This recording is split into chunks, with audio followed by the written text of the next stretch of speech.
मध्य प्रदेश सरकार सड़क, बिजली, पानी और अन्य योजनाओं को लागू करने तथा प्रदेश को खुशहाल बनाने के संकल्प के साथ सत्ता में आई थी।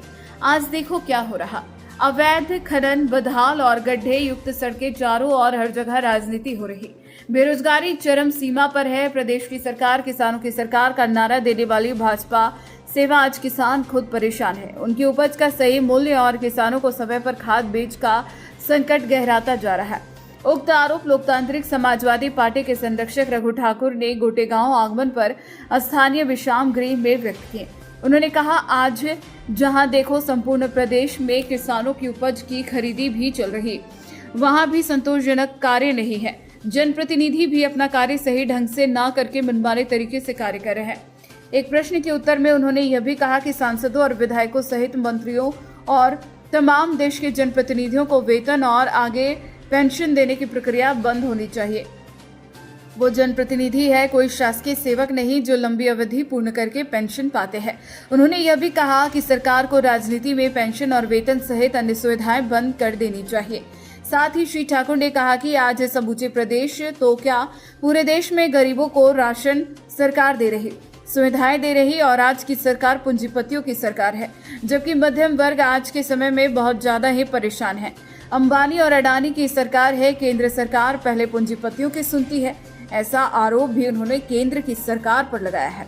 गोटेगांव से शरद नेमा की रिपोर्ट।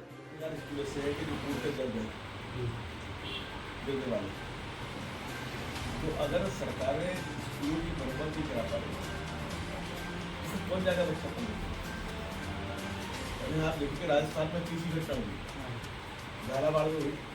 सभी 4 साल से लोग कह रहे थे स्कूल संख्या बढ़ाई, मरम्मत नहीं हो पाई, 7 बच्चे मर।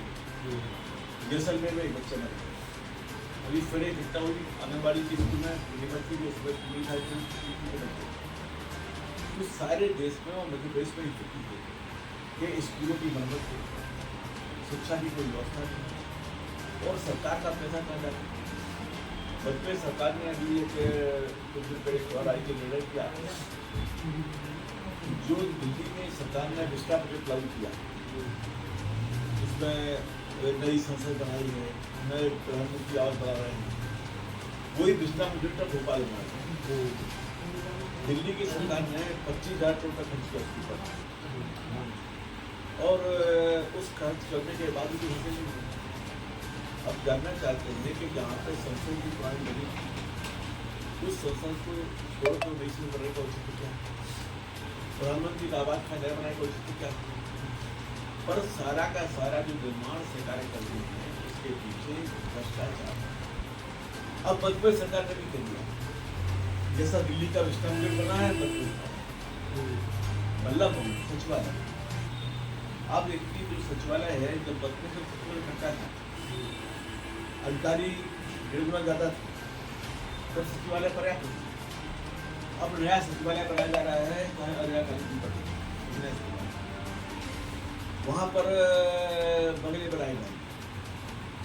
विधायकों के लिए आप लगातार नए बंगले बना के दे रहे हैं, तो इस पैसे को बर्बाद करने की क्या है? किस बात के लिए? आखिर वही एवरेस्ट हाउस है, इसमें 300 विधायक होते हैं। अब उन विधायक को आपने अलग अलग जैसे भी 100 के पास तो बंगले हैं, जो मंत्री बंगले उत्पाद बंगले हैं, कारपोरेशन चेयरमैन में उत्पाद बंगले हैं, जो पुराने मंत्री है उत्पाद बंगले हैं, पुराने मुख्यमंत्री उत्पाद बंगले हैं। तो आप बताइए कि 230 बसें मुश्किल से 120-25 आदमी बचे हैं, उनके लिए धंधा मकान बनाया जा रहा है, तो मकान दिए जा रहे। तो राजनीतिक रूप से भी मुझे देखते राजनीति और हमको बड़ी उम्मीद थी कि मोदी यादव जी आए हैं और ऐसा शुरू में लगा भी था कि चीज़ों में वो विपरीत परिवर्तन करेंगे। उन्होंने कहा कि यूट्यूब अच्छा किया, जैसे जो अपनों की मांग लेकर समझते कि सरकारें जो नए कारखाने हैं उसके लिए किसानों की जमीन का अधिग्रहण करती है। जैसे टट्टी के पास पे गुरुदा गाँव है और वहाँ के जो लोग बसे हैं वो रीवा से बालका का बांध के स्थापित उन्होंने पिछले 25 साल में जमीन तैयार कर ली। अब गलत पर कंपनी को दी तो उसका अधिग्रहण करने लगे। वहाँ हमारी पार्टी ने बता आंदोलन चलाया, वो जाकर रुक गया। तो हमने मध्य सरकार से भी मांग की, भूटानी सरकार से भी कर रहे हैं कि भाई जो भी पुराने बदले कारखाने हैं आप नए कारखाने में ले लो, सरकारी यूनियन तो यूनियन तो दिया मुफ्त में, तो बल्कि सरकार ने भी कहा था कि हम यूनियन बदल करवाएं, पर अभी तक इसके ऊपर भी कोई अमल नहीं हुआ। इतने बंद कारखाने में उन कारखानों की जमीन को सरकार ने अभी तक चुनाव नहीं किया। एक नया शब्द निकाला गया है, लैंड पूल। अब जमीनों का पूल बनाया जो इन्वेस्टर्स करते हैं उनका तो आवाज भी जमीन किसकी, आप खेती की जमीन लेते हैं, किसान की जमीन लेते हैं, किसान को विस्तारित करते हैं, बजरों किसानों का मिलता है। हमारी लोकतांत्रिक समाजवादी पार्टी ने एक नीति बनाकर दी सरकार के लिए, भारत सरकार को भी, राज्य सरकार को भाई विस्थापन के बारे में नीति बनी। आप जो मुआवजा देते हैं उस मुआवजे से क्या किसी किसान को दूसरी जमीन मिल सकती है? कहीं अपना वो नया घर बसा सकता है? आज जमीनों के दाम तो आसमान पर।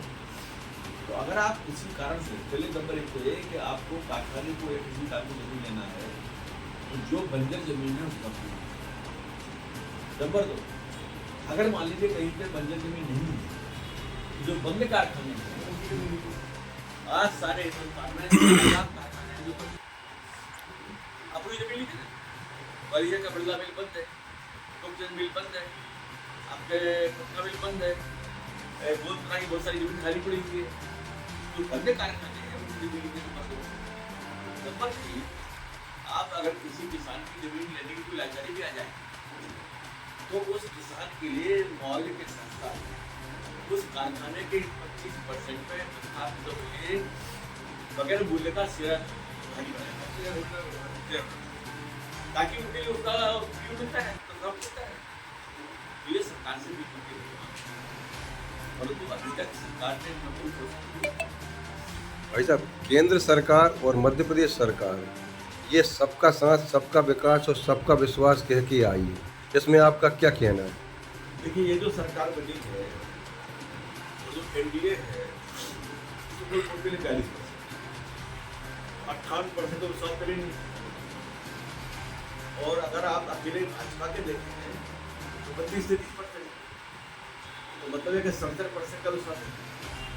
सबका विश्वास नहीं, तो अब सबका विकास आपसे जो पूछना चाहता हूँ, अपने मंदिर से जो पूछना चाहता हूँ कि सबका विकास एक साथ संभव है। जो पूंजीपति है, अदानी है, अंबानी है, टाटा है, बिरला है, इनका जो विकास होता है, ये विकास सामान्य व्यक्ति की बनता है।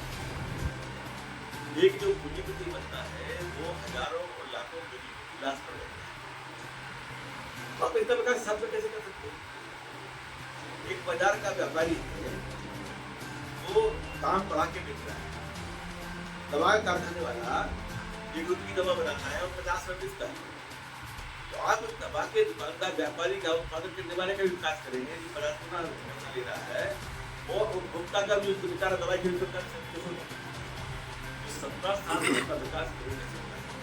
सरकार को कहना चाहिए कि गरीब का साथ, गरीब का विकास। और महंगाई के इस दौर में आप महंगाई के बारे में क्या कहना चाहते हैं? महंगाई की स्थिति ये है कि महंगाई सरकार को बढ़ा रही है, और अभी जो वैश्विक परिस्थितियाँ बन रही है उससे बहुत चिंता की बात करते हैं, उसका महंगाई भी बहुत बढ़ रही है। अभी उससे जो बुक दे रहे हैं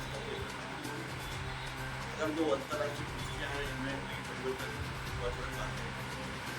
जो आज भारत चल रही है और सवाल ये है कि इस महंगाई को रोकने का क्या सरकार के पास में महंगाई को रोकने उपाय नहीं।